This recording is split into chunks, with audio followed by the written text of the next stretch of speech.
This is the history of Branch Motor Express Company. During its existence, Branch slowly grew to become one of the top 25 largest less-than-truckload motor carriers in the country. Once a trucking company with $200 million in yearly revenues, it became a fallen flag and a casualty of the 1980 Motor Carrier Act. Join me as I present the history of the company. Be sure to hit the like button and subscribe to the channel. Branch was named after a creek that was close to their business in Perkasie, Pennsylvania, down the road from Reading. Originally an automobile dealership and a garage, the company was originally called Branch Storage Company. It wasn't long before they got into the freight business. At first, fabric was picked up from the mills around Perkasie and Reading, taken to New York City to be sewn into clothing, and brought back to be sold to retailers. The photos shows some of the early Branch trucks.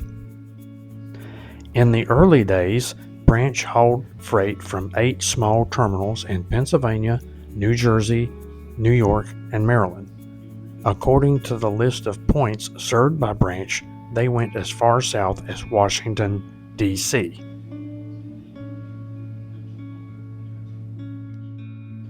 About the same time, Meyer Pertinsky had started his own freight business in New York City. The two companies merged together, and the name of the combined firm became Branch Motor Express Company. By 1940, the company had grown to 245 employees. Headquarters for the firm was located at 126 West 19th Street in New York City. It was during that time that the Transportation Company of New York was assembling a plan to combine ownership of many small and regional trucking companies into one large conglomerate. Branch was one of the companies planned for this acquisition. The plan to take over a vast number of common carriers in 1940 was not acceptable to the Interstate Commerce Commission, who declined the application. Thus, Branch Motor Express would remain an independent company. After World War II had ended, a tremendous growth era for common carriers was about to emerge, as companies like Branch wanted to serve larger areas. The only way to expand would be to get the Interstate Commerce Commission to go along with a merger or purchase of another trucking company.